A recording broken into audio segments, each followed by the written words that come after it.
Hello दोस्तों, welcome to Time Square online classes. तो एटी साइंस पशुधन प्रसार अधिकारी और वन दरोगा की जो सीरीज चल रही है हमारी, इसमें पार्ट 1 मैंने डिलीवर कर लिया है और आज पार्ट 2। आज हम पार्ट 2 पढ़ेंगे। ठीक है, इसमें मैं टर्मिनोलॉजी पे बात करूंगा, थोड़ा बहुत जेनेटिक्स की। ठीक है, छोटी छोटी जानकारी होंगी, आज भी कोई बड़ी बातें नहीं होंगी क्योंकि टर्मिनोलॉजी है। ठीक है, ले और मैं 100% एनसीईआरटी कवर करूंगा भाई। एनसीईआरटी का कोई भी पॉइंट नहीं छूटेगा, बस थोड़ा बहुत कुछ मैं बाहर से लूंगा ताकि एलटी के लिए काम आई हो। ठीक है, चलिए बिना टाइम वेस्ट के स्टार्ट करते हैं। तो सभी लोग जानते हैं, तो जो हेरिडिटी की जो यूनिट होती है, ठीक है, वो है जीन।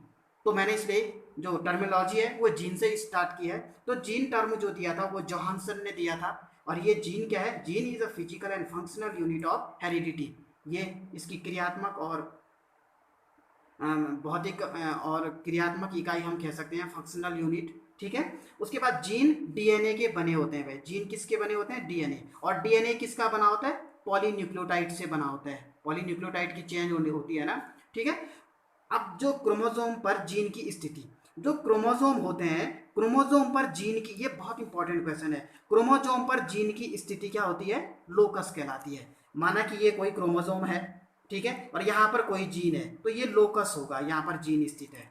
समझ रहे हो भाई? तो क्रोमोसोम पर जीन की स्थिति को क्या कहते हैं? लोकस कहते हैं। ठीक है, आगे आता है। अब मैंने क्रोमोसोम शब्द यहाँ पर लाया हूँ, तो ये भी पता होना चाहिए क्रोमोसोम क्या है। देखो, क्रोमोसोम क्या होता है? क्रोमोसोम क्रोमेटिन का संघनित रूप है। Condense form of chromatin is called chromosome. ठीक है, माना कि कंडेंस मतलब संघनित रूप। ये कोई माना कि ये कोई क्रोमोसोम है और ये क्या होगा? संघनित हो जाएगा और इस तरह से छोटा बन जाएगा। ठीक है, इस तरह से।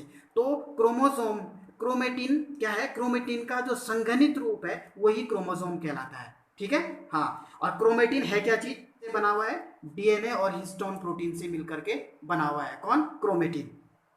क्रोमेटिन आता है क्वेश्चन में। डीएनए, क्रोमेटिन किससे बना है? डीएनए और हिस्टोन प्रोटीन से। ठीक है, अगला आता है जीन क्रोमोसोम पर एक सीधी रेखा में अरेंज होते हैं भाई।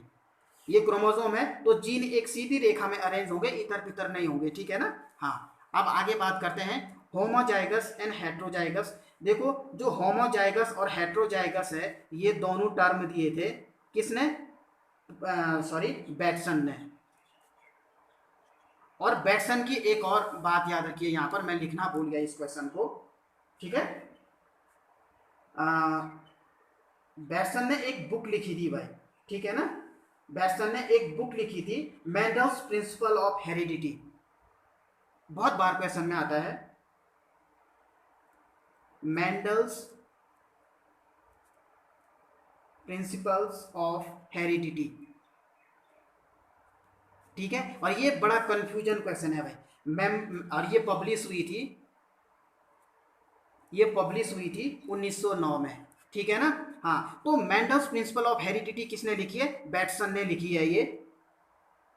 इसको कंफ्यूज लड़के क्या सोचते हैं कि मेंडल्स प्रिंसिपल ऑफ हेरिडिटी है तो मेंडल ने लिखी होगी और टिक लगा के आ जाता है मेंडल पे। नहीं, ये बैटसन ने लिखी है, मेंडल प्रिंसिपल ऑफ हेरिडिटी। बहुत इंपॉर्टेंट क्वेश्चन है। ठीक है, हाँ। और ये टर्म होमोजाइगस हेट्रोजाइगस भी बैटसन ने ही दिया था। होमोजाइगस यानी कि समयुग्म की, समान युग्मक। होमो मतलब सेम, जाइगस मतलब genetic material. Same genetic material वाले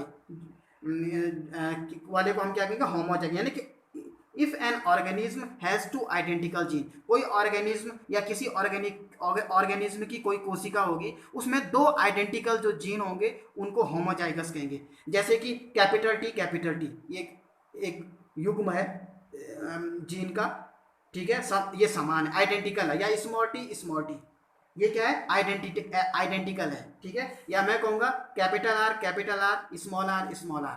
तो कैपिटल आर ये डबल होमोजाइगस हो गया। ठीक है ना। ऐसे ही मैंने कह दिया कैपिटल वाई स्मॉल वाई, तो ये क्या हो जाएगा? डबल होमोजाइगस हो जाएगा। ठीक है ना। हाँ, इस तरह से कैपिटल टी स्मॉल जी। तो एक होमोजाइगस ही हो गया, एक होमोजाइगस ही हो गया, तो डबल होमोजाइगस, ये होमोजाइगस। ठीक है, तो इस तरह से याद रखिएगा इसको। अब आता है हेट्रोजाइगस। सीधी सी बात है, हेट्रो मतलब विषम, अलग अलग। Organism has two different gene. ठीक है ना। जो ऑर्गेनिज्म होगा उसकी जो सेल होगी उसमें दो डिफरेंट जीन होंगे। डिफरेंट कैसे होंगे? एक जैसे कैपिटल टी है तो दूसरा स्मॉल टी है। ये कैपिटल टी स्मॉल टी आगे हम बात करेंगे, अभी सिर्फ टर्मिनोलॉजी समझा रहा हूँ मैं। जब हम जो है कि आगे के टॉपिक पढ़ेंगे मोनोहाइब्रिड क्रॉस, डाईहाइब्रिड क्रॉस, वहाँ पे आपको बता दिया जाएगा। ठीक है, वैसे आप जानते होंगे, IT लेक्चरर की तैयारी करेंगे तो छोटी मोटी बातें तो आपको पता ही होगी। कैपिटल टी स्मॉल टी, ठीक है, कैपिटल आर स्मॉल आर, ठीक है। तो ये क्या है? हेट्रोजाइगस कंडीशन है, ठीक है। या फिर मैं कहूँ capital A small A, capital B small B, double heterozygous, ठीक है ना। हाँ, capital R small R, capital Y small Y, double heterozygous, ठीक है ना। हाँ, अब आता है, एक आता है हेमीजाइगस, इंपॉर्टेंट है, कई बार पूछा जाता है। Hemizygous is a condition in which only one copy of gene is present in diploid. कोई डिप्लॉयड है, द्विगुणित है, कोई भी द्विगुणित कोशिका, उसमें क्या है? ओनली वन कॉपी, जीन की केवल एक ही कॉपी, या ये कॉपी या ये कॉपी, जीन की केवल एक ही कॉपी प्रेजेंट होगी, तो उसे कहेंगे हेमीजाइगस, ठीक है ना। ठीक है भाई।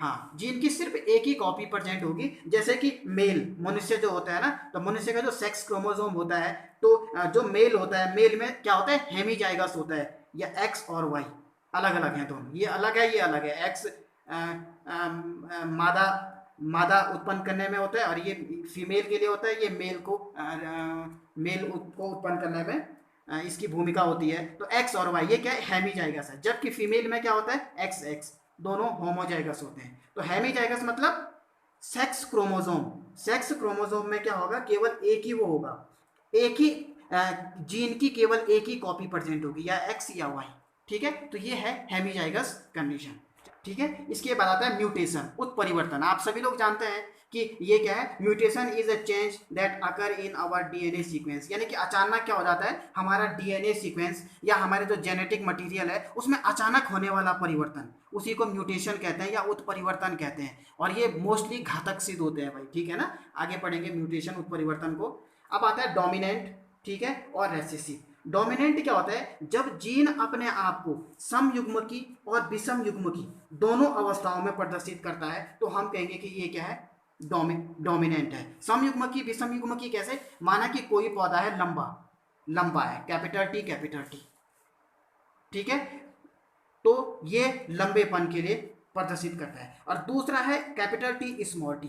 अब ये भी लंबा है, लेकिन ये संकर लंबा है, फिनोटाइप बाहर से देखने में हमें ये लंबा लग रहा है, ठीक है ना। तो यानी कि ये है होमोजाइगस कंडीशन और ये है हेट्रोजाइगस कंडीशन। तो ये कैपिटल T जीन है जो ये अपने आप को होमोजाइगस में भी प्रदर्शित कर रहा है और हेट्रोजाइगस में भी, यानी कि बाहरी रंग रूप से हमें दोनों पौधे लंबे लग रहे हैं, ठीक है ना। तो ये क्या है? तो इसलिए ये अपने आप को डोमिनेंट जो होता है वो अपने आप को क्या करता है? होमोजाइगस और हेट्रोजाइगस दोनों कंडीशन में अपने आप को प्रदर्शित करता है। और होमो डोमिनेंट की एक और बात इसमें याद रखिएगा जो शायद आप लोगों को पता नहीं होगी। डोमिनेंट इंटरचेंज प्रोसेस, ये एक इंट्राजेनिक प्रोसेस है।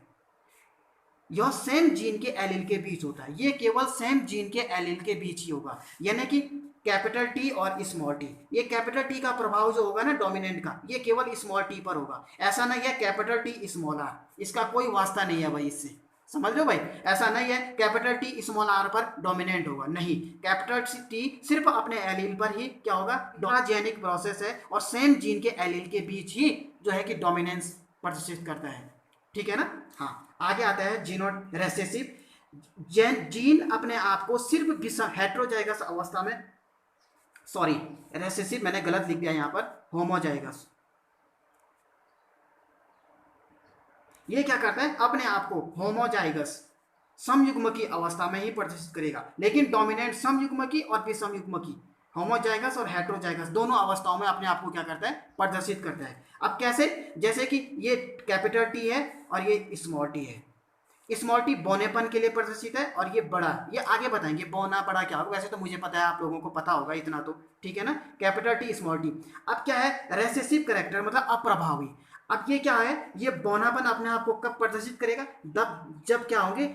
जीन की दोनों कॉपी क्या होंगी? स्मॉल होंगी, होमोजाइगस कंडीशन में होगा, तभी इसमें ये गुण। हाँ, तो इस तरह से इन चीज़ों को याद रखिए। ये सिर्फ अपने आप को होमोजाइगस कंडीशन में ही प्रदर्शित करेगा, कौन? रेसेसिव कैरेक्टर, ठीक है, रेसेसिव, ठीक है ना, यानी कि अप्रभावी।